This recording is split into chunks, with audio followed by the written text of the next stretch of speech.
Tu es digne de recevoir la gloire, l'honneur, la louange au ciel des siècles et dans toutes les générations, car tu as triomphé de la mort. Tu as triomphé de la maladie, de l'infimité. Tu as triomphé de l'enfer et par-dessus tout, tu as triomphé du diable.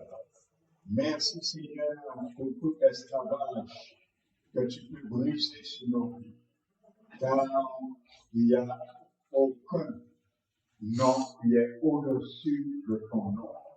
Merci Seigneur que la maladie s'incline ce matin dans ce lieu au nom de Jésus. Que l'infimité ce matin s'incline dans ce lieu au nom de Jésus. Que les démons ce matin dans ce lieu s'inclinent au nom de Jésus. Merci Seigneur. Nous t'élevons, nous te magnifions. Merci pour l'assistance Seigneur et la présence de ton esprit au milieu de nous. Je m'appuie encore sur lui. Conduis-moi ce matin, Esprit Dieu vivant. Donne-moi les révélations de ta parole, car c'est elle qui éclaire les cœurs. Merci encore pour cela. Je m'approprie pleinement au nom de Jésus. Merci Père. Reçois la louange qui t'est due dans le merveilleux nom de Jésus-Christ. Amen.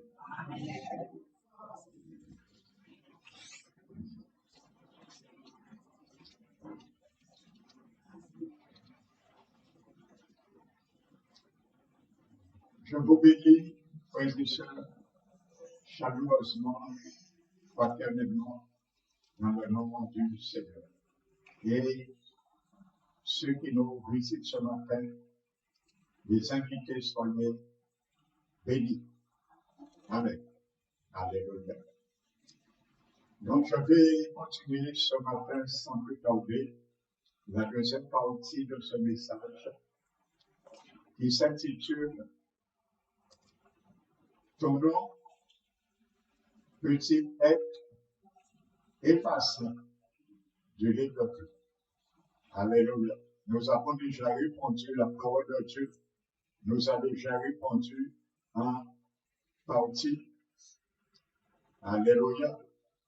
N'oubliez pas le psaume 69, nous l'avons vu. Alléluia. Il dit que le nom des méchants n'est pas inscrit avec parmi les justes. Donc ça veut dire que tous ceux et celles qui seront gardés leur nom écrit sur le livre de vie, ce sont tous ceux et celles qui ont manifesté la justice de Dieu dans leur vie. Alléluia. Et comme je le dis, j'ai cité ce mot grec pour juste. Pour ceux qui n'étaient pas là vendredi pour la prière, je vais le reprendre. La Bible nous dit dans Jacques chapitre 5 que la prière du juste a une grande efficacité. Alléluia. La prière fervente du juste a une grande efficacité. Donc je disais bien que le mot grec qui est traduit dans ce verset ne s'adresse pas et ne veut pas dire ceux qui ont été justifiés en grâce. Oui et amen. Nous l'avons été, ceux et celles qui ont accepté le Seigneur Jésus. Alléluia. Mais c'est ceux et celles, après avoir été justifiés, qui continuent à vivre dans la justice, comme Jean l'a dit dans 1 Jean 3. Amen. Que ce sont ceux qui vivent dans la justice qui sont déclarés justes. Amen. Dans ce mot juste, dans Jacques 5, c'est le mot grec dit azos. Cela veut dire qui observe la loi divine, qui marche dans la droiture, qui est juste, vertueux, gardant les commandements de Dieu. Ceux dont les pensées, les paroles, les actions sont entièrement conformes à la volonté de Dieu. Voici ce que la Bible parle, celui qui est juste parmi le peuple de Dieu. Alléluia. J'ai été justifié. Mais ça ne veut pas dire que je marcherai, que tu marcheras dans la justice de Dieu. Marcher en conformité de la parole de Dieu, en acte, en pensée et en action. Alléluia. Amen. Donc les choses sont faites, frères et sœurs. La Bible dit, je vais citer également dans le psaume, alléluia, les méchants ne résistent pas au jour du jugement. Amen. Ni le pécheur dans l'assemblée des justes, des saints. Alléluia. Vous voyez, car l'Éternel connaît la voie des justes. Car l'Éternel connaît la voie des justes. Et la voie des méchants mène à la honte. Alléluia. Donc, comprenons bien cela, frères et sœurs. Alléluia. Et j'ai vu le verset également du prophète Isaïe, vendredi 59. La Bible dit, non, ce n'est pas que la main de Dieu est trop courte pour nous sauver, ni ses oreilles trop dures pour nous écouter. Mais ce sont vos crimes qui mettent une séparation entre vous et Dieu. Et ce sont vos péchés qui l'empêchent de vous écouter. Alléluia. Donc, voyez, les péchés l'empêchent de nous écouter.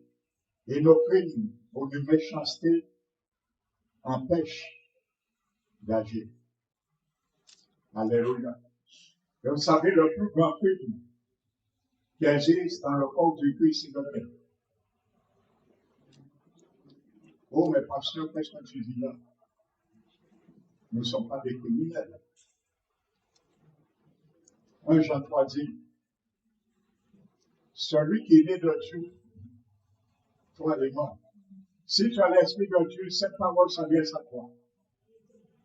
1 Jean 3 dit, celui qui est né de Dieu ne pratique pas le péché. Amen. La Bible est claire, il ne dit pas ne pêche pas, mais ne pratique pas. Dans le grec, c'est le présent continu. Amen. Il ne pratique pas le péché. Alléluia.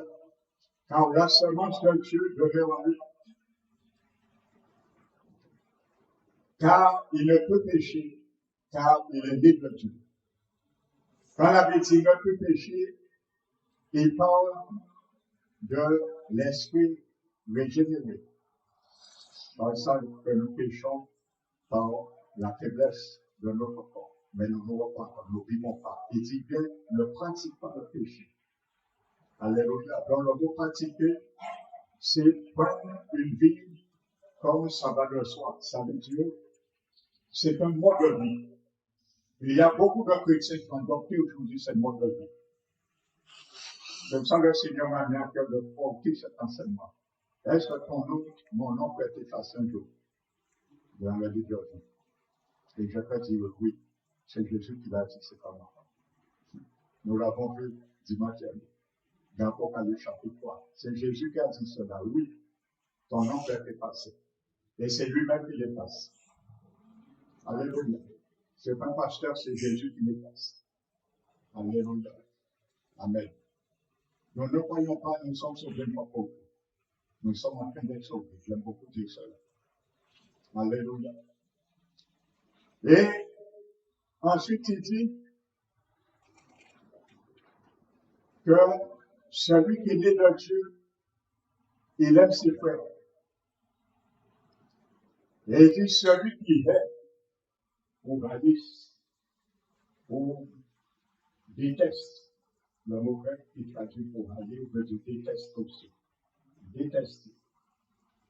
Celui qui est ou qui déteste son frère est un meurtrier. Alléluia. Quand tu peux commettre des crimes. Un meurtrier, c'est quelqu'un qui commet un crime. Et la vie, c'est ce sont nos crimes. Isaïe 59, qui éloigne la main de Dieu sur nos vies. Alléluia. C'est pour ça que ceux qui n'aiment pas, ils vivent dans la haine, ils détestent les gens, ils ont du mal à exaucer dans notre vie. Parce que c'est la vie qui le dit. Et il dit, sachez, frère, aucun meurtrier n'a la vie éternelle demeurant à lui-même. Alléluia. Demeurant. Alléluia, c'est le mot mendo. Ça veut dire que tu l'as déjà en toi. Mais la vérité, il faut que tu demeures dans ce monde. Alléluia.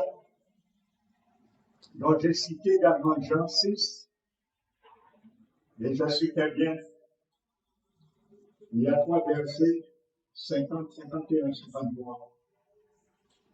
Jésus parlait de manger et boire, c'était la Aloïs. Ça s'est fait une fois dans le temps.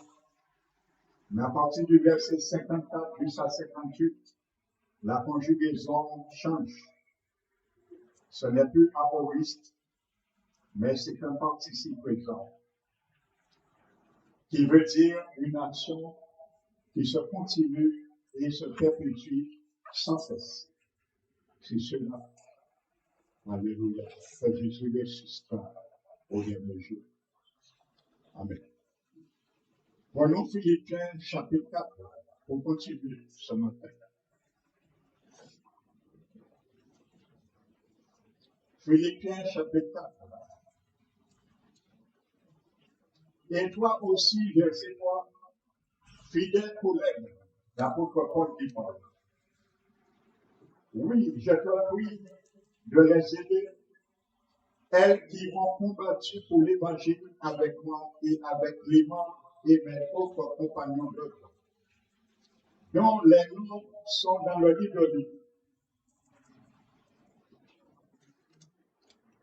Pourquoi Paul dit, prends-tu le nom de certaines personnes, collègues d'œuvre avec lui, leur nom est à livre de vie. Mais Paul dit que leur nom est écrit dans le livre de vie. Pourquoi il le dit? Si vous lisez, Paul avait fait mention de certains de ses collègues qui ont abandonné la foi. Leur foi a été naufrage et ils ont perdu leur salut. Donc leur nom pour Paul a été effacé de l'idée. Donc quand Paul dit, dans leurs noms sont dans le livre de vie, Paul dit, leur nom est encore écrit dans le livre de vie. Frères et sœurs. Alléluia. Amen. Donc l'apôtre Paul n'a pas dit cela pour faire remplir la Bible pour combler. Non, il sait ce qu'il dit. Alléluia. Il parle de ceux qui ont été restés fidèles et leurs noms sont encore écrits dans le livre. Amen. Ça veut dire que leur nom là est encore écrit dans le livre. Alléluia.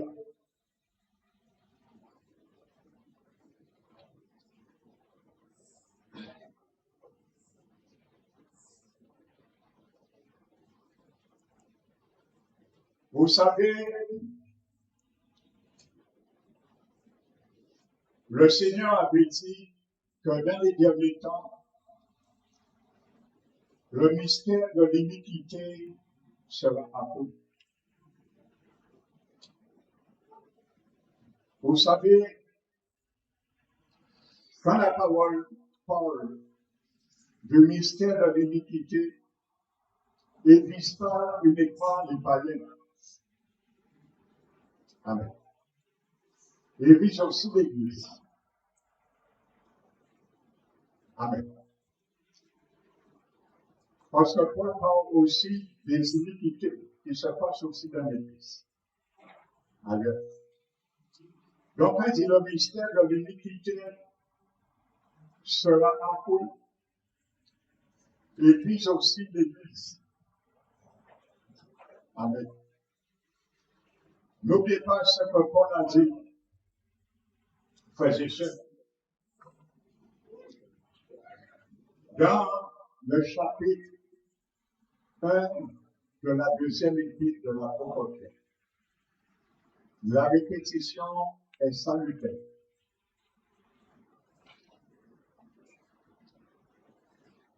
L'apôtre Pierre dit, en parlant de nous, et il dit, sa divine puissance nous a donné, toi et moi, tout ce qui contribue à la vie et à la piété. Donc, je n'ai pas d'excuse. Tu n'as pas d'excuse. Tout ce qui contribue, ce n'est pas quelque 90%. Tout. Alléluia. Au moyen de la connaissance de celui qui nous a appelés dans sa propre gloire et sa propre vertu, afin que vous deveniez participants à la nature divine. Le mot grec qui traduit pour participant veut dire être associé, devenir en association avec cette partie divine qui est Jésus-Christ. Alléluia. Donc, le Seigneur veut que tu sois participant à cette vertu et à cette gloire que Jésus a mis en nous. Alléluia. Pour que nous devenions participants, être associés, s'associer avec cela, comme si c'est Jésus lui-même qui le faisait moyen plan. Alléluia. Afin que vous deveniez participer à sa nature divine. Alléluia. Selon, et il dit, ensuite, ces richesses par les moyens les plus grandes et les plus précieuses, promesses pour que nous puissions fuir la corruption qui est dans ce monde par la convoitise. Et il dit, ayant maintenant de telles promesses, et nous dit maintenant, voyez, je prends le temps sur ce texte. C'est un texte, un équité capital. Il dit, efforcez-vous. Il y a un effort. Nous avons dit à l'histoire, ceux de le monde sera resté écrit, c'est ceux qui vont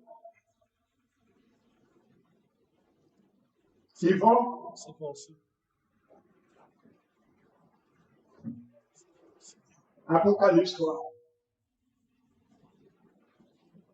Alléluia.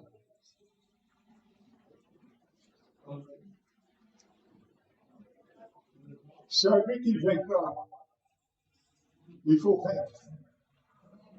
Pour vaincre, il faut gagner. Pour vaincre, il faut combattre. Pour vaincre, il faut mettre l'adversité à terre et rester debout. Alléluia. Efforcez-vous de joindre à votre foi la piété.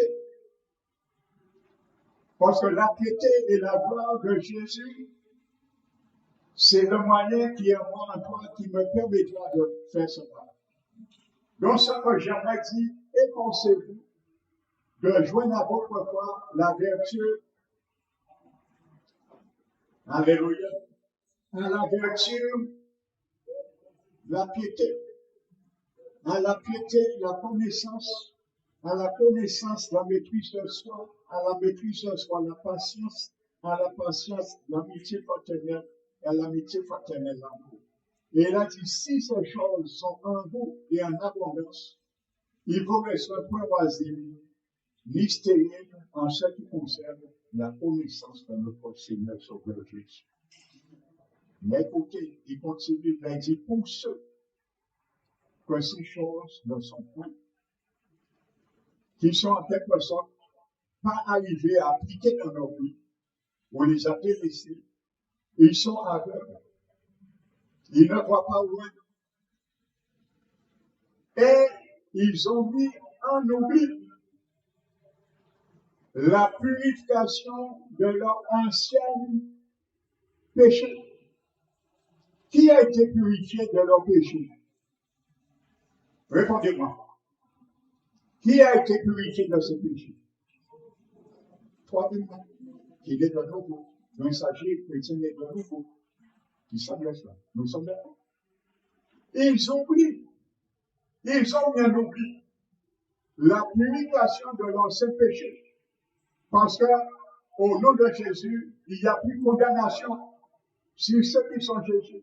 Donc, on a oublié cela parce qu'il n'y a aucune condamnation. C'est le slogan maintenant dans les églises. Et il n'y a plus de condamnation sur nous. Nous pouvons faire ça que nous voulons. Donc, c'est mettre en oubli que nous avons été purifiés à cause de ces choses et il faudrait plus recommencer. C'est ça que ça veut dire dans le grec. Ils ont mis en oubli leur ancienne purification de péché. Alors, ils pêchent. Et quand le péché abonde, la grâce abonde. Alors, péchons. C'était le slogan des Romains à l'époque.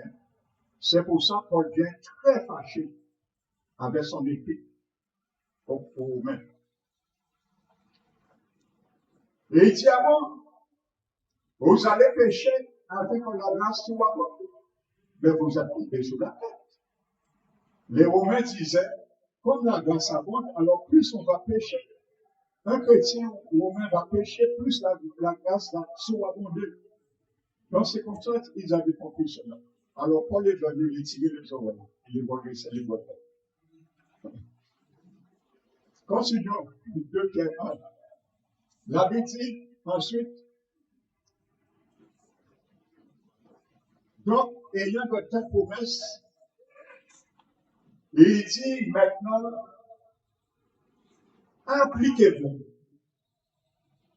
Appliquez-vous à raffermir votre vocation et votre élection.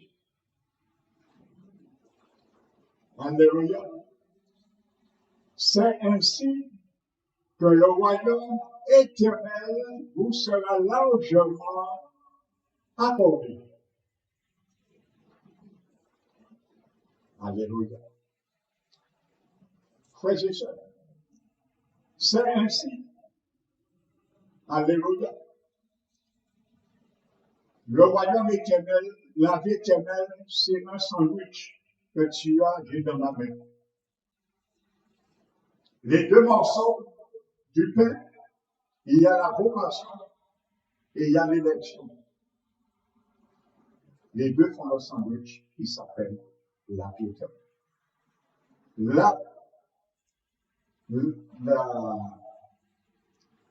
La vocation, c'est parce que tu as appelé. Je suis appelé. Mais Jésus a dit, il y a beaucoup d'appelés. Alléluia. Donc, pour avoir cette vie éternelle, l'entrée en définitive au royaume, il faut manger la vocation et l'élection. C'est le sandwich entier. Pas rester manger uniquement la vocation et négliger l'élection, comme beaucoup le font aujourd'hui. Ce n'est pas le sandwich, c'est le sandwich, vocation et élection. Comme le fromage et du beurre. Il ne faut pas trier. Il y a certains femmes qui lui donnent un sandwich. Par exemple, il y a du fromage, il y a de la tomate, Il n'aime pas la tomate quand on a tomate à chercher. Non. Laisse la tomate. Laisse la vocation de Dieu. Il laisse l'élection entre les deux. Amen. Donc, vous voyez, il dit, frère. Alléluia. C'est ainsi, frère. Il dit pas c'est ainsi les païens. C'est ainsi, frère. Donc, il s'agit bien de quoi ça s'adresse. Alléluia. Frères et sœurs. Je reviens sur l'iniquité. Matthieu 24. Un jour, sur le mont des Oliviers, Jésus a énuméré les signes qui seraient évidents à la fin de notre dispensation. L'un des signes est que l'iniquité abondera. Le mot iniquité est une traduction du mot grec anomia. C'est une forme du mot nomos.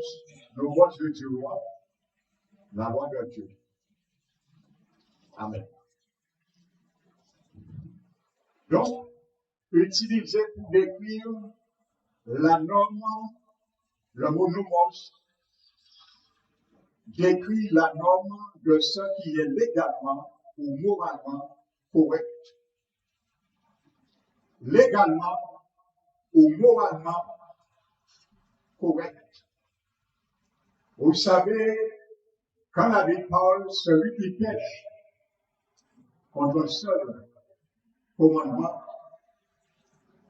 est coupable de tous. Beaucoup ont pris cela, que c'est les 10 paroles que Dieu a données dans Exode 20 à Moïse, mais il s'agit de 613 lois. Alors les adventistes ont tout à côté. S'ils pensent qu'en observant le sabbat, ils sont sauvés. Le mot nomos, quand la Bible parle de la loi de Moïse, c'est le Pentateuque. C'est ça que la Bible appelle la loi de Moïse, c'est le Pentateuque. Qu'ils appellent la Torah. La Torah, ça c'est le Pentateuque. Quand tu entends la Torah, pour le bien savoir, c'est le Pentateuque. La Torah, c'est les 5 premiers livres de la Bible. Genèse, Exode, Lévitique, Nombre et Deutéronome. C'est ça qu'on appelle la Torah. Ça, c'est le livre des Juifs. Moïse l'a pas aux années, et il n'y a pas 10 commandements, il y a 613 commandements. Alors, quand Dieu dit que quand tu observes, tu pêches contre un seul de toute la loi, tu es coupable de faute. Ça veut dire que c'est impossible. Alléluia. Donc, c'est 613 lois de la Torah. Alléluia. Donc, c'est pour cela, dans le mot iniquité, c'est très important ça. Le mot loi, c'est nomos, mais il y a en grec une particule négative. Dans la langue grecque, on appelle le mot A, la lettre A. Et lorsque cette lettre est placée devant un mot, il annule le sens, il inverse le sens de la phrase, du mot. Donc le mot loi, c'est nomos, mais le mot iniquité, la particule privative est A, ça donne anomia. Alléluia. Donc, cela devient anomia. Ce A a un effet d'annulation. Donc ainsi, au lieu de décrire la loi ou une norme morale correcte, le mot anomia a le sens opposé, c'est-à-dire sans loi, sans norme morale. Il évoque des personnes qui ne possèdent aucun standard moral. Donc ça, on le trouve aussi dans l'Église. C'est ça. Ils ont perdu les morales. Et ces gens, ce sont sans normes dans la Bible et sans loi, ce sont des anarchistes. Aujourd'hui, on dit, un chrétien a vécu ça, et il va dire, montrez-moi où c'est que c'est écrit. Et pourtant, ils le savent. Mais ils interprètent comme ils le veulent. Ce sont des anarchistes. On ne peut plus vivre des normes comme Dieu nous a demandé. Ou comme nous avions commencé un jour, ils sont défiés à cause du climat de l'atmosphère du monde. Vous savez, l'atmosphère du monde a une très grande influence aujourd'hui sur l'Église du Seigneur. À cause des lois, à cause des modes, à cause de l'atmosphère, l'ambiance. Et ça amène beaucoup d'enfants de Seigneur à vivre dans l'iniquité, l'anomie. Amen. Donc, c'est particulier. C'est comme également le mot mariage avec le mot gamos. Il suffit de mettre le A devant gamos, ça donne divorce. Ça annule le mariage. La particule privative à gamos. Et Paul parle ça dans 1 Corinthiens 7. Alléluia. Il annule le sens. Donc c'est la même chose. C'est une particule négative privative avec ça annule le sens. Il inverse le sens. Gamos marié, mariage, agamos, divorce. Il annule le mariage. Et Paul parle ça. En tout ce mot agamos, 4 fois, dont Paul dans le même chapitre, 1 Corinthiens 7. Donc, je ferme la parenthèse, ce n'est pas l'objectif aujourd'hui. Dans 2 Thessaloniciens 2,7, Paul a déclaré le mystère de l'iniquité deviendra une force agressive dans la société. Et c'est ça qu'on voit. Alléluia. À cause de certaines lois, vous savez pas, beaucoup de chrétiens vont vendredi là pour s'attacher à ces lois, par peur, par crainte.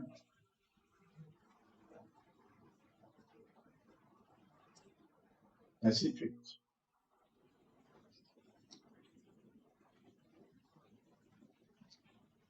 C'est pour ça, frères et sœurs, vous allez comprendre, je le disais, pour ceux qui se sont donnés au Seigneur, pourquoi plus que jamais, un enfant du Seigneur a besoin d'une église. Et tu as besoin d'une église jusqu'à la fin que Jésus vienne te chercher. Et je vais te décrire cela dans une parabole prophétique que Jésus illustre. Nous allons le voir ensemble. Alléluia. Si tu n'avais pas vu cette parabole dans cette perspective, tu vas le comprendre. Vous savez que la parole de Dieu, elle est prophétique. Mais si nous la lisons littéralement, elle est prophétique. Vous savez, les 7 jours de la création sont prophétiques. Amen. Donc peut-être un jour, j'aurai l'occasion de m'entretenir avec vous sur cela, mais je vais en partie aujourd'hui. Un grand nombre de paroles étaient cachées. Matthieu fait allusion à une telle révélation cachée dans les paroles. Prenons Matthieu 13, 34. Ça va éveiller les consciences.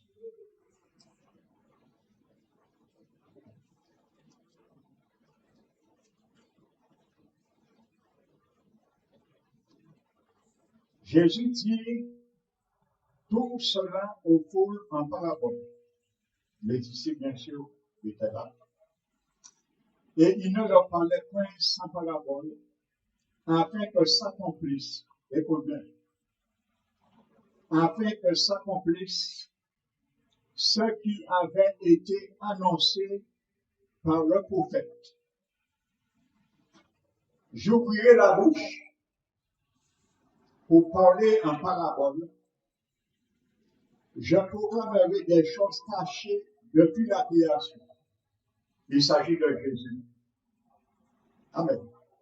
Jésus dit, c'était prophétisé que Jésus va ouvrir la bouche, il parlera en parabole et il proclamera des choses cachées depuis la création. Amen. Nous allons voir une des révélations. Alléluia. C'est le 4e et le 6e jour. Jésus va nous le révéler dans ça.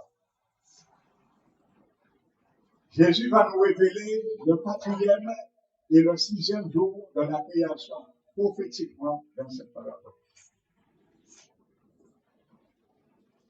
Ces choses gardées depuis, cachées, depuis la fondation du monde, ne resteront pas cachées pour cette génération.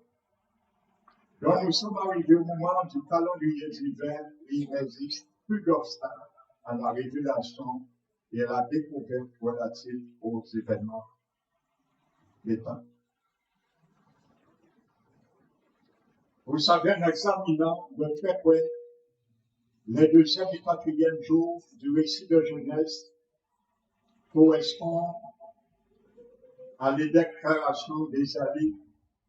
Dès le commencement, le Seigneur annonce les choses, ainsi de suite.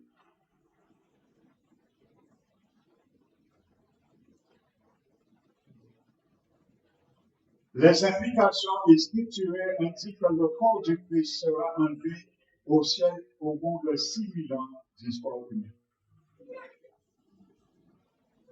Et avant le début de cette année de tribulation sur la planète Terre, cette période couvrira exactement 7 ans. Alléluia. À la fin de ces 7 années, Christ reviendra sur terre en compagnie des saints qui auront été enlevés. Satan sera lié en Christ et établira pour 1000 ans son royaume terrestre de justice. Au bout de cette période millénaire, Satan sera relâché pour un peu de temps. Apocalypse 7, 27, 15, 20. Maintenant, ce que je vais vous montrer avec vous, pour te montrer comment ça va être une église, c'est capital. Tu ne peux pas te soustraire. Les 2 derniers jours de la période des 6 jours, 6000 ans, sont très importants car il s'agit de la durée de la dispensation de l'église. Et nous l'avons encore dans le bon samaritain. Luc 10, 30. Prenons Luc 10, 30. La parabole du bon samaritain.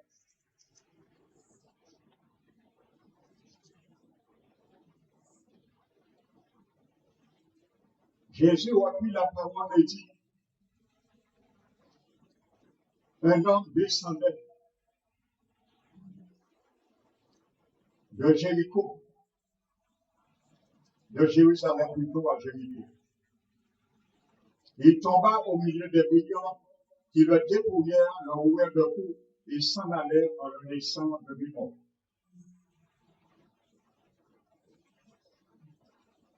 Alléluia.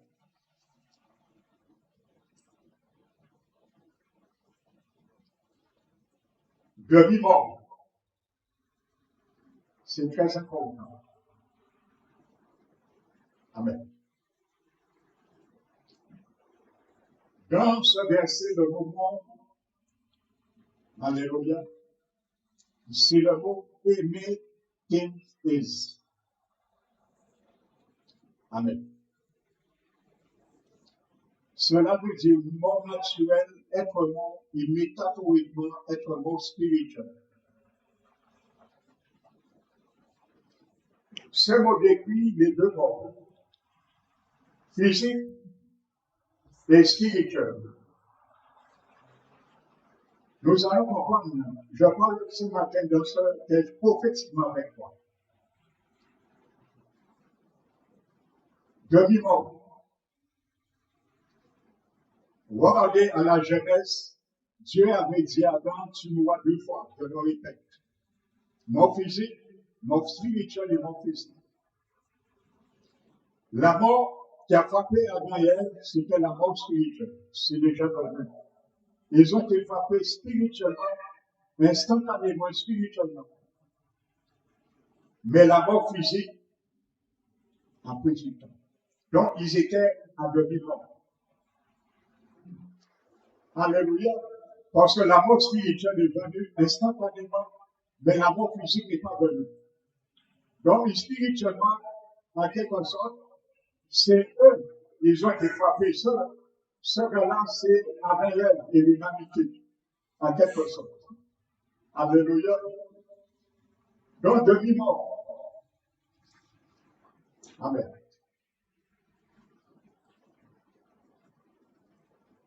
Donc, dans cette parabole, il semble que l'homme en question soit Adam ainsi que l'humanité entière. Nous sommes tous venus et nous sommes tous demi-morts. Pourquoi? Jérusalem est un type du ciel. C'est la ville du Gabon. Amen. Et Jéricho représente la voie du monde méchant. Vous savez, Jérusalem se situe en altitude et la route qui menait à Jéricho à cette époque s'appelait route du sang. La route qui amenait cet homme de Jérusalem à Jéricho s'appelle la route du sang, le nom de ce chemin. Alléluia.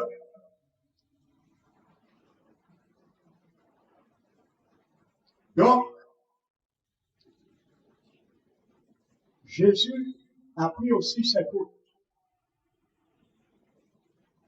Alléluia, parce que lui va laisser son sang. Pour sauver ton sang et mon sang de l'humanité, qui a coulé aussi. Alléluia. C'était la plus dangereuse de Palestine à cause des brigands qui infestaient la région. Donc, c'était une réalité. Donc, t'attaquait, on te tuait. C'était un petit endroit chaud, comme dans certains quartiers en Guadeloupe ou ailleurs. Pourtant, Jéricho était aussi une ville de sacrificateurs. Parce que tu deviendras aussi pour tard des sacrificateurs. Amen. Alléluia. Donc Jéricho aussi était une ville de sacrificateurs. Car c'était une localité religieuse. Donc, premièrement, dans cette parabole, l'homme blessé représente l'humanité depuis Adam, que Satan a dépouillé au moyen du péché. Amen. Satan nous a tous dépouillés, il nous a frappés au moyen du péché, de son droit de vivre en communion avec Dieu et de nous, ceux qui se retrouvent spirituellement morts. Donc c'est le diable qui a frappé l'humanité à travers cette parabole. Amen. Donc s'y révèle ce qui arriva à Adam et à chacun de nous tout entier à cause de la vie. Nous avions tous été frappés et laissés comme de mort. Alléluia. Toute personne qui vient au monde, il a été frappé par le diable. Et il est devenu mort. Mort spirituellement et la mort physique. Donc il est devenu mort. Alléluia. Amen. Première révélation. Verset 31. Par hasard, un sacrificateur descendait par le même chemin. Il vit cet homme et passa outre. Un Lévite arriva de même à cet endroit et il me vit et passa outre. Vous savez pourquoi? Le sacrificateur était un serviteur de la loi. Et il était tout aussi mort spirituellement que cet homme. Même s'il était un serviteur de la loi, La loi ne peut pas te sauver. Alléluia. Ceux qui pensent qu'en faisant les bonnes œuvres de la loi, ils seront sauvés. Non. Jésus te montre. Le serviteur de la loi, le sacrificateur, comme il était aussi mort spirituellement que cet homme de vivant, il ne pouvait rien faire pour lui. Donc il passe tout. Alléluia. Jésus l'a dit. Laissez les morts, les spirituels enterrés dans le monde. Alléluia. Donc, il ne pouvait rien faire. Les Lévites, responsables des sacrifices dans le temple, ne purent pas non plus le secourir. Pourquoi? Car le sang des bœufs, des veaux et des brebis ne pouvait effacer les péchés de la conscience de l'homme. Donc, il ne pouvait rien faire non plus. Avec tous les sacrifices sanglants, seul le sang de Jésus, il était aussi mort. Et les sacrifices qu'il faisait ne pouvaient non plus venir au secours de cet homme. N'oubliez pas le mot demi-mort. Je vous ai donné la définition de son mot grec. Il décrit la mort physique et la mort spirituelle. Demi-mort. Il faut bien comprendre la révélation de cela. Amen. Maintenant, verset 33.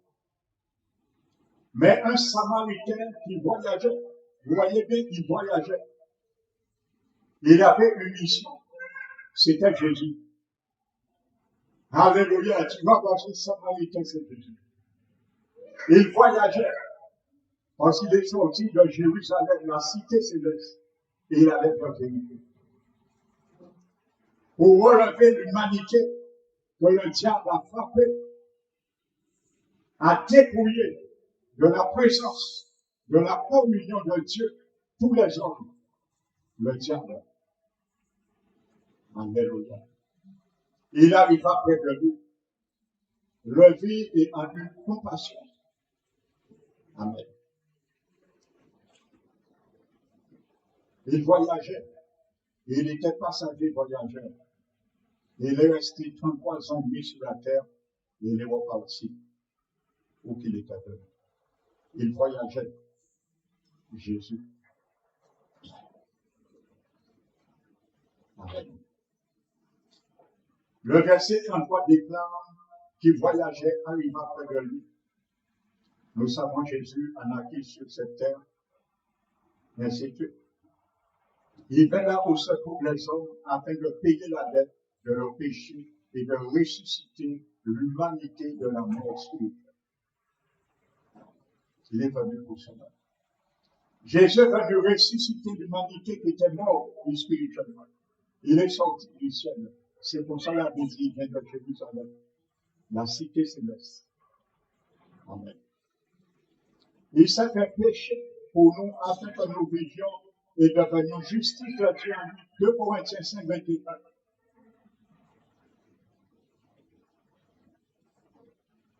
Nous trouvons souvent Jésus pour bien montrer c'est Jésus. Il eut compassion. La parole parle beaucoup de Jésus qui eut compassion. Matthieu 9, 36 nous dit. Matthieu 14, 14. Matthieu 18, 27. Marc 1, 41. Marc 6, 34. Il eut de compassion. Verset 34. Il s'approcha et vendait ses biens en y versant de l'huile et du vin. Puis il le plaça sur sa propre monture, le conduisit dans une hôtellerie et prit soin de lui. Alléluia.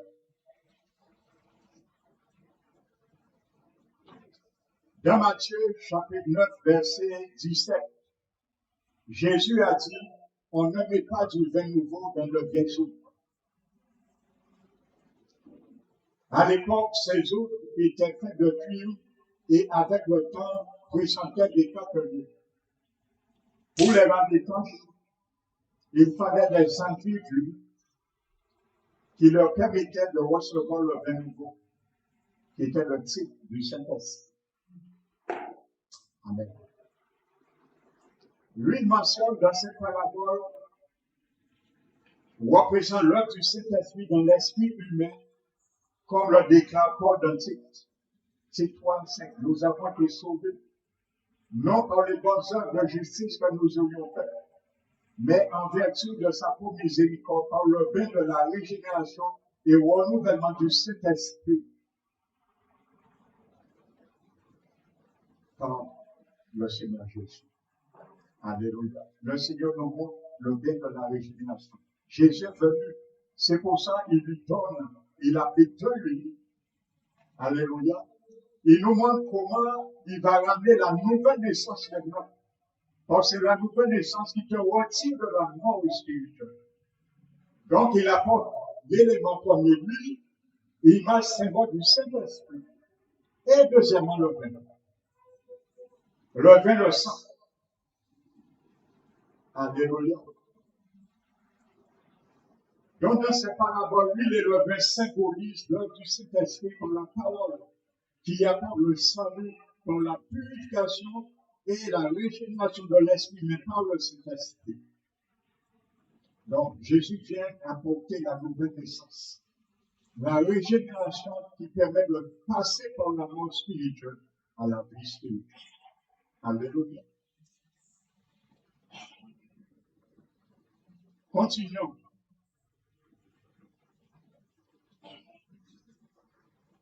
Le Samaritain versa de l'huile et du vin sur ses plaies du blessé et il installa sur sa propre nature sa propre propriété. Amen. Il nous a transformé, la vie transporté du royaume des ténèbres, Colossiens 1:13, dans le royaume de son Fils.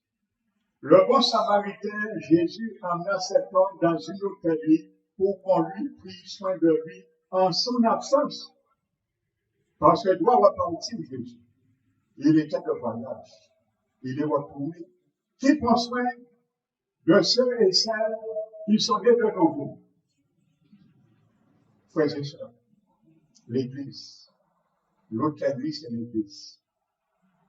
Toi qui as donné ta vie, tu as besoin d'une Église. Jésus a donné une hôtellerie pour prendre soin dans son absence. Alléluia. Amen. L'hôtellerie, l'Église. Amen. Qui doit veiller sur les croyants nés de nouveau, et ça jusqu'au retour de Jésus. Il a dit jusqu'à mon retour. Alléluia.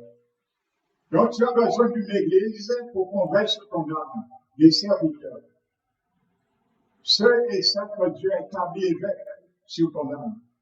Tu as besoin d'une église. Tu ne peux pas t'en priver, comme beaucoup le font. Je suis né, je n'ai pas besoin d'église, non. La porte du siècle sera fermée. Le jour que Jésus viendra. Tu as besoin d'une église. Alléluia. Tous les occultistes, les faux serviteurs qui traînent maintenant à droite à droite sur les médias, un chrétien n'a pas besoin d'église. J'espère que vous n'avez pas encore assez faux pasteurs. Parce qu'ils vont défier votre semblant et votre vie éternelle sera haute. Amen. Jésus a dit que tu as besoin d'une église. L'hôtellerie, c'est l'église. Jésus parle prophétiquement là. N'oubliez pas, il dit, il va annoncer des choses depuis la fondation du monde, au commencement des choses qui étaient cachées. Jésus va nous révéler ce qui était caché. Alléluia. Un jour équivaut à 1000 ans. C'est ce qui révèle là. Depuis la création, les 7 jours qui vaut 7000 ans en prophétie.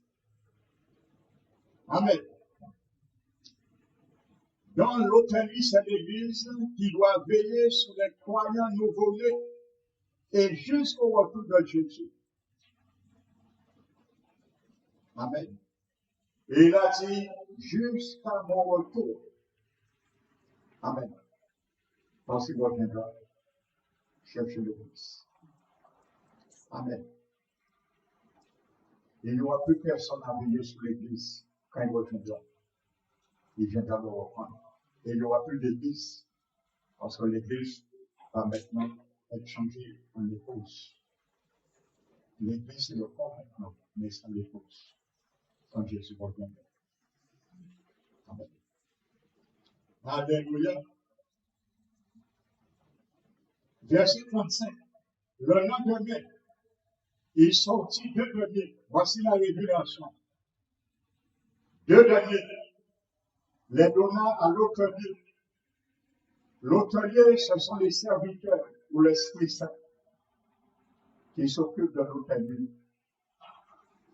Alléluia.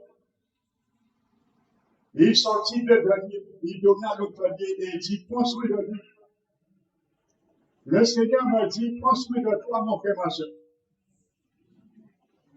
Alors, c'est pour cela que le pasteur Manuel est très sévère parfois dans les exigences de la parole de Dieu.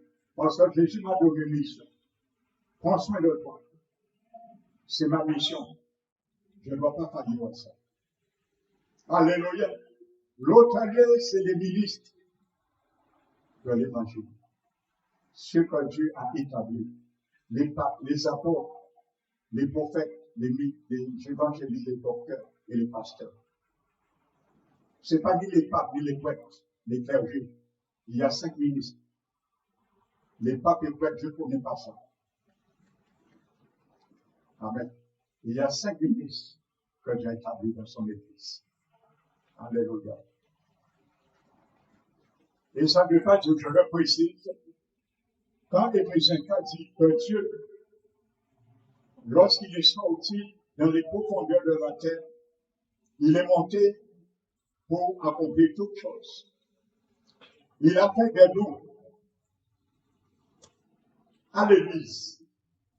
Le mot Église là, c'est un majuscule. On ne va pas comprendre les choses. Alléluia. Dans le grec, c'est un majuscule. Paul parlait de la construction de l'Église universelle. Il ne parlait pas et ne visait pas l'Église locale, comme ici. Il parlait de toutes les églises locales qui forment l'Église universelle. C'est ça que Paul parlait. Il a fait des dons aux hommes. Et ces dons, ce sont des hommes même. Alléluia. Domata, dans le grec. Le mot don, c'est domata. Le don, ce sont des hommes et les 5 ministères de bien énumérés. Donc, vous voyez qu'il n'y a pas prêtre. Il n'y a pas clergé, il n'y a pas moine, il n'y a pas pape. Alléluia. La Bible est claire dessus. Donc, il ne connaît pas ces ministères. Il ne connaît pas ces ministères. Jésus, ce n'est pas son église.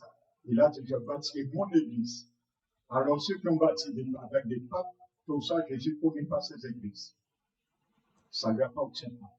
Les églises qui appartiennent à Jésus, il y a 5 ministères que Jésus a bien vantés. Alléluia. Donc, ça ne veut pas dire que chaque église locale doit avoir un apôtre, parce qu'on a déformé cela. Donc, je prends le soin de l'expliquer. Ça ne veut pas dire que dans l'église locale, il faut qu'il y ait chaque église locale un apôtre, un prophète, un évangéliste, un docteur et un pasteur. Ce n'est pas ce que Paul disait. Paul parlait de la construction universelle. C'est comme si, je prends l'exemple. Paul disait, nous allons construire le bâtiment spirituel de l'église. Donc, les apôtres ont fait couler le béton sur le fondement. Amen. Après, les prophètes eux-mêmes, en grande partie c'était les prophètes eux-mêmes, ils ont commencé à monter les murs. Les évangélistes ont ramené le carrelage, les docteurs et les pasteurs ont fait la finition. Donc, c'est comme ça qu'on a un peu. Alléluia. Donc, maintenant, les églises universelles établies, maintenant, ceux qui prient dans chaque église locale, c'est ça que Dieu veut aimer comme ministère sédentaire, c'est le pasteur ou l'enseignant, ou le pasteur fait les deux. La Bible dit que celui qui travaille à la prédication et à l'enseignement parmi les pasteurs. Il y a des pasteurs qui prêchent et il y a d'autres qui travaillent aussi, en plus de la prédication, à l'enseignement, comme moi je le fais. Je suis pasteur enseignant. Alléluia. Mais il n'y a pas tous les pasteurs qui ne sont pas des enseignants. Alléluia. Dans la Bible est claire dessus. Amen. Donc ce sont les deux ministères qui sont sédentaires. S'il y a des évangélistes dans l'église locale, tant mieux, et gloire au Seigneur. S'il y a un apôtre, tant mieux. S'il y a un prophète, tant mieux. Alléluia. Quand je parle de prophète, je ne parle pas de don prophétique. Et il y a quand même madame qui s'est fait dans l'église du Christ. Et ça, il y a beaucoup de délits. Alléluia. J'avais porté un enseignement sur les dons, et je me rappelle pour ceux qui étaient là, pendant que je donnais l'enseignement de mercredi, j'avais donné un enseignement, je dis, tu peux être prophète sans être un prophète. Amen. Beaucoup, du moment où ils ont prophétisé une fois, on les a traités prophètes ou prophétesses. C'est pas ça. Le don prophétique ne fait pas de toi un prophète, ni une prophétesse. C'est un don que Dieu permet par moment. Ça, c'est prophète. Dans l'église, au moment du culte, alléluia. Mais tu n'es pas un prophète. Le prophète, c'est celui qui a le ministère prophétique. Et c'est un vrai prophète. Comme dans l'ancien temps, c'était des vrais prophètes. Et le vrai prophète, trois grands qui sont combinés et qui travaillent ensemble. C'est le don de parole de connaissance, le don de parole de sagesse et le don de prophétie. Ça, c'est le prophète. Celui qui est un prophète de la part de Dieu. Alléluia. Donc, s'il y a ça dans l'église, tant mieux. Mais le don prophétique n'a rien à voir avec un prophète. Et il y a des dons prophétiques qui se manifestent dans le culte par mon ministère. Ça m'arrive de parler d'un don de connaissance et ainsi de suite. Ça ne veut pas dire que je suis un prophète. Alléluia. Donc, on a prophétisé une fois. Oh, on a établi prophète, prophétesse. Et après, c'est la dérive. Parce que cette personne va s'enorgueillir et il va toujours vouloir te donner une parole. Tu sais, le Seigneur m'a dit ça. Parce qu'on a établi prophète. Mais ce n'est pas tout. Quand on vient te dire ça, comment ça dit la personne, ça j'ai dit dimanche dernier. Quel livre tu as mangé? Quel livre tu as avalé? Avant de me dire, le Seigneur m'a dit. Alors je vais avaler le livre aussi. Que tu as avalé les motifs. Parce que Jean, Apocalyptique, je vous ai dit que c'est quand Jean a avalé le livre, il a prophétisé. Il a avalé le livre, il a prophétisé. Avale d'abord la parole de Dieu. Aime la parole, tu vas prophétiser. Alléluia. Donc, je ne fais pas plus de parler de ça, c'était une parenthèse. Alléluia. Parce que pour l'enfant Seigneur se lève dernier à droite, à gauche, n'importe comment, avec n'importe qui en plus. Donc, le lendemain, sorti deux deniers, donné à l'autre denier. Et il dit, prends soin de lui.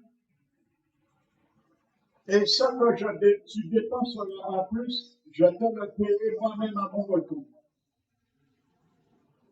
La somme d'argent donnée à l'hôtelier revêt un important. Le denier équivaut, un denier avec, équivaut dans Matthieu 20, verset 2. Vous remarquerez dans ce passage qu'un denier représentait le salaire journalier d'un ouvrier. Un denier, c'est le salaire journalier d'un ouvrier. On comprend bien quelque chose. Le mot grec traduit en denier de Matthieu 22 est dénanio. C'est le même terme traduit par denier dans Luc 10, 35. Ainsi, donc, dans les temps bibliques, un denier équivalait au salaire journalier de nos ouvriers. Donc, qu'est-ce que Jésus occupe prophétiquement? Tu as la réponse? Amen. Jésus t'a dit, reviendra après 2000 ans. Amen. Il donne deux deniers. Le denier équivaut à un salaire journalier. Donc, il donne deux deniers. Deux salaires journaliers. Osée a dit, un jour équivaut à 1000 ans. Donc, le Samaritain dit, l'Église, je te donne 2000 ans pour s'occuper de mes brebis. Saint et saint que je fais passer pendant la nouvelle naissance. Ceux et celles que le diable a détruit leur vie, ils sont mis à mort, je les ressuscite spirituellement et je viendrai après 2000 ans. Et l'Église existe depuis 2000 ans. Alléluia.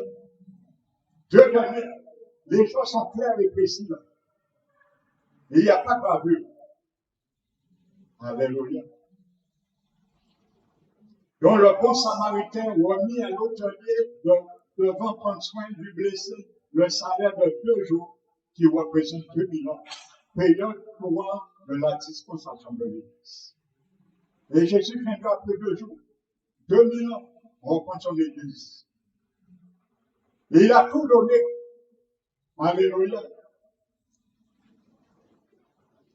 Vous savez, l'histoire nous apprend que 4000 ans s'écoulèrent depuis Adam jusqu'au Christ. 4000 ans s'est écoulé depuis Adam jusqu'au Christ. Alléluia. Ce qui laisse 2000 ans, 2 jours. Alléluia. Pour faire 6000 ans. Comment? À la création. Pour la dispensation de l'Église, ceci correspondait à la révélation du récit de Genèse, où Dieu achèvera en 6 jours son œuvre. Alléluia. Le fait que le bon samaritain ait remis à l'hôtelier 2 jours de salaire pour qu'il prenne soin du blessé, sans être prophétique, il révèle qu'il était dans le plan de revenir 2 jours plus tard. Ceci coïncide parfaitement à l'interprétation mise en garde un jour, comme le récit de la Genèse. Dans cette parabole, Jésus annonça des choses cachées, gardées secrètes depuis la fondation du monde. La parabole elle-même semble avoir été voilée par les temps jusqu'à l'arrivée de la génération devant être plus affectée dans cette génération. Le verset 35 ne nous laisse aucun doute qu'à l'intervention du Christ, son corps doit être parfaitement équipé. L'Église, en vue de la moisson de la fin des temps, au terme du 6e millénaire. Ce que tu dépenseras en plus, je te le paierai moi-même à mon retour. Alléluia. Ne laisse à penser cette déclaration que rien de nécessaire ne sera oublié dans l'Église. Rien ne sera oublié. Il y a les dons. Dieu a tout mis les ministères, les dons, pour s'occuper de l'Église. Rien ne manquera. Cela veut dire l'argent ne manquera pas, ni l'option dispensable au corps du Christ pour parvenir à pleine maturité et être victorieux au terme de la dispensation de l'Église. Cette parole signifie ne regardez pas à la dépense. Faites en sorte qu'il ait tout le nécessaire et mettez-le sur le compte du maître. Il est gratuit à son œuvre. Ne regardez pas la dépense. Ça nous coûte. Alléluia. Je ne parle pas financièrement, bien sûr. Je parle spirituellement. Parce qu'il y a beaucoup qui regardent ça d'écoute. Amen. Frères et sœurs, ta récompense, ma récompense sera bonne. Alléluia. Et il n'y a pas de limite. L'Esprit Saint est là pour cela. Frères et sœurs. Alléluia. Pour amener le corps à maturité totale dans le cas temporel. Notez Éphésiens 4, verset 10, 11 et 13. 11 à 13.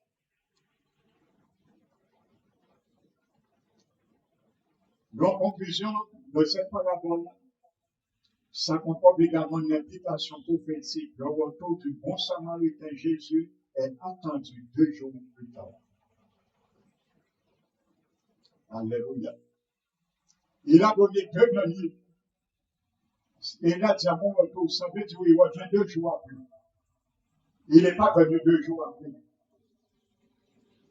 Amen. Il est venu 2000 ans. Il viendra 2000 ans après. Alléluia. Amen. Il viendra 2000 ans après. Alléluia. La parole est prophétique. Donc, vous voyez, tu as besoin d'une église. C'est l'hôtellerie. L'hôtel. Alléluia. Où tu viens te reposer en Christ. Parce que on t'avait frappé. Le diable t'avait maintenu avec toutes les forces croyances que tu as vues. Avec toutes les traditions, les mensonges du diable. Tout ce que tu as fait, tu pensais trouver la vie éternelle. Mais c'était l'illusion totale. Maintenant, Jésus t'a pris, il t'a lavé, il t'a donné l'Esprit Saint, il t'a donné l'Esprit Saint, le sang, le vin, t'a lavé, purifié et t'a mis dans son Église afin que tu retrouves le repos de ton âme. Et maintenant, les serviteurs t'occupent de toi et jusqu'à son retour après 2000 ans. Amen. Dans la Bible est prophétique.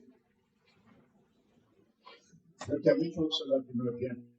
Quand Jésus a dit, vous savez pourquoi Jésus a permis que Don Maurice et Élie, sur la montagne, dans la transfiguration, 3 jours avant, lisez,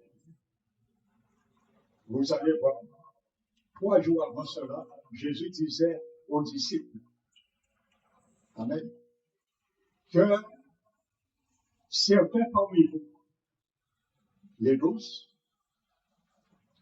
ne mourront point. Écoute bien. Tant qu'ils n'ont pas vu le Fils de l'homme venir dans toute sa gloire.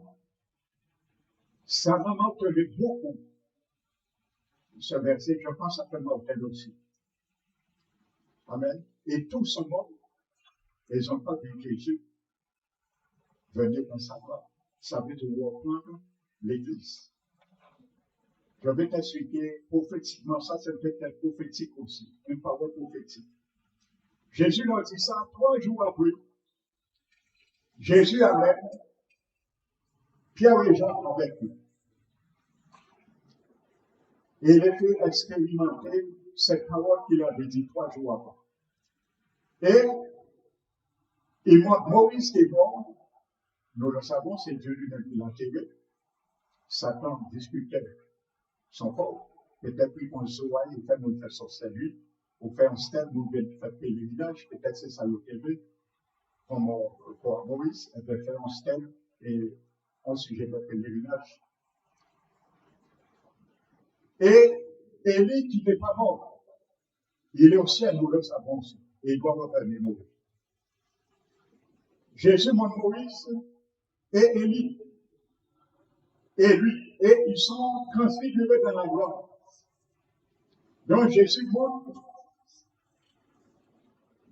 lorsqu'il viendra dans sa gloire, Élie représente les chrétiens qui seront enlevés de leur vivant, qui ne mourront pas, comme un Thessalonique, c'est le vie. Donc, Élie représente cette catégorie de chrétiens quand la trompette sonnera, parce que c'est là que Jésus viendra chercher dans sa gloire. Et Maurice représente les chrétiens qui sont morts en Christ, l'Église, les chrétiens qui sont morts à la personne de Maurice, ils vont ressusciter. Les ressuscités et les vivants à la personne de Maurice et Élie, et ensemble, ils vont monter. Donc Jésus a montré la gloire qu'il se fera. Et c'est ça que Jésus voulait voir, les faire voir. Quand il a dit que beaucoup, certains ne mourront pas. Donc c'est Jean et Pierre, avant de mourir, ils ont vu la gloire de Jésus. À travers sur la montagne, à travers cette transfiguration. Amen. Alléluia. Donc Jésus nous a donné un avant-goût de l'enlèvement. Les morts en Christ ressuscitent premièrement Moïse, qui est mort. Dieu a permis qu'il sauve, parce qu'il était dans le Saint Abraham, avant de ressusciter, avant qu'il monte au ciel. Donc son esprit est venu, et Jésus a montré, il a encore glorifié, et aussi béni également. Donc le Seigneur nous bénisse. Donc, je vais m'arrêter ce matin à là, et nous allons continuer dimanche. prochain du programme. Donc, quand le Seigneur te bénisse, donc sache, si tu es en train de comprendre un seul dire, tu n'as pas besoin d'église, tu seras quand même sauvé. Dis-lui, tu as besoin d'une autre lieu. Et l'autre lieu, c'est l'église de Christ. Parce qu'il a mis des autres lieux pour s'occuper de toi pendant 2 ans, 2 jours. Et si tu as dit 2 jours, tu lui dis 2000 ans. 2 jours qui vaut 2000 ans, parce qu'un jour pour 2000 ans. Effectivement, c'est ça. Alléluia. Que le Seigneur soit béni, loué.